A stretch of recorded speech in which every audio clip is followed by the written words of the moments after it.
ایک زمانے میں پہاڑوں میں گھرے ایک چھوٹے سے گاؤں میں ایک 24 سالہ نوجوان رہتا تھا جس کا نام ماجد تھا۔ ماجد بہت بے چین تھا۔ اس کا دماغ ہمیشہ سوچوں سے بھرا رہتا تھا۔ دن بھر طرح طرح کے خیالات آتے اور چلے جاتے تھے، اور ان خیالات نے اسے ہمیشہ بے چینی اور تھکاوٹ کا احساس دلایا تھا۔ وہ ہمیشہ اپنے ماضی کے بارے میں اداس اور مستقبل کے بارے میں بہت پریشان رہتا تھا۔ ان خیالات کی وجہ سے اس کا دماغ ایک طوفان کی مانند تھا۔ وہ پرسکون محسوس نہیں کر سکتا تھا، اچھی طرح سے سو نہیں سکتا تھا، اور یہاں تک کہ مسکرانا بھی بھول گیا تھا۔ ایک دن ماجد نے پہاڑیوں کے ایک گاؤں کے بارے میں سنا۔ لوگوں نے بتایا کہ وہاں ایک عقلمند بوڑھا رہتا تھا۔ وہ شخص شہر کا مشہور ماہر نفسیات ہوا کرتا تھا۔ اس نے اپنی زندگی میں بہت سے لوگوں کی مدد کی تھی اور انہیں سکھایا تھا کہ ان کے ذہنوں میں سکون کیسے حاصل کیا جائے۔ اب وہ بوڑھا ہو چکا تھا۔ اس نے شہر کی مصروف زندگی چھوڑ دی اور فطرت کے قریب ایک پرسکون گاؤں میں رہنے لگا۔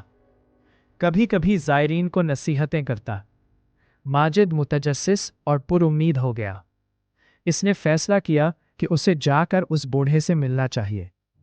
اس نے سوچا، شاید یہ عقلمند آدمی مجھے سکون حاصل کرنے میں مدد کر سکتا ہے۔ کئی دنوں کے طویل اور تھکا دینے والے سفر کے بعد ماجد پہاڑیوں کے گاؤں پہنچا۔ جب وہ وہاں پہنچا تو دیکھا کہ ایک چھوٹا سا گھر ہریالی سے ڈھکا ہوا ہے۔ گھر کے برآمدے میں بوڑھا ساکت بیٹھا تھا۔ اس کی آنکھیں بند تھیں اور وہ بہت پرسکون لگ رہا تھا۔ ماجد اس کے پاس آیا اور آہستہ سے کہا، دادا، میرا دماغ بہت بے چین ہے۔ میں سوچنا نہیں روک سکتا۔ میں اپنے دل میں سکون چاہتا ہوں۔ کیا آپ میری مدد کر سکتے ہیں؟ بوڑھے نے آہستہ سے آنکھیں کھولیں اور ایک پرسکون مسکراہٹ دی۔ اس نے کہا، تو آپ سکون کی تلاش میں ہیں؟ پھر میرے ساتھ چلو، میں تمہیں ایک چھوٹا سا کام دوں گا۔ وہ ماجد کو اپنے چھوٹے سے صحن میں لے گیا۔ پھر اس نے پانی سے بھرا گلاس اوپر تک بھرا۔ گلاس اتنا بھرا کہ تھوڑا سا بھی ہلانا پانی کو گرا دے گا۔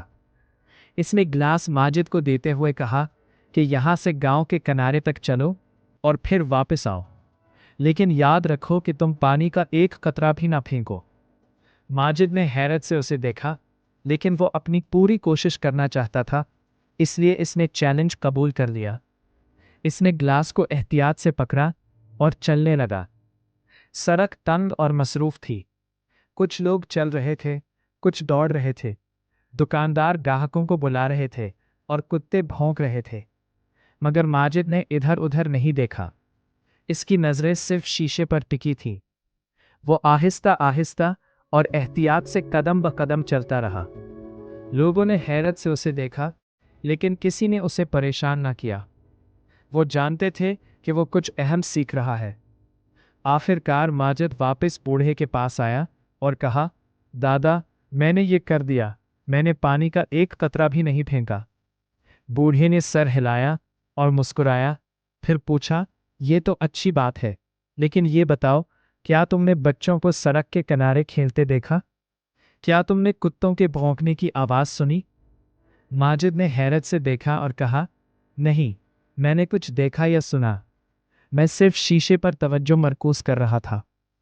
بوڑھے نے پھر مسکرا کر آہستہ سے کہا، یہی راز ہے، کچھ جو ہمیشہ آپ کے اندر تھا، لیکن آپ نہیں جانتے تھے۔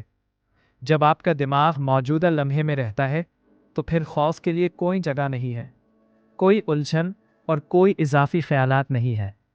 تم صرف گلاس میں پانی کے بارے میں سوچ رہے تھے۔ اس وقت آپ کا دماغ بالکل ساکت ہو گیا۔ آپ کو ماضی کا غم نہیں تھا، آپ کو مستقبل کا خوف نہیں تھا۔ آہستہ آہستہ ماجد کو سمجھ آنے لگی، یہی وہ سکون تھا جس کی وہ تلاش کر رہا تھا۔ امن ایسی چیز نہیں ہے جسے ہم باہر تلاش کرتے ہیں۔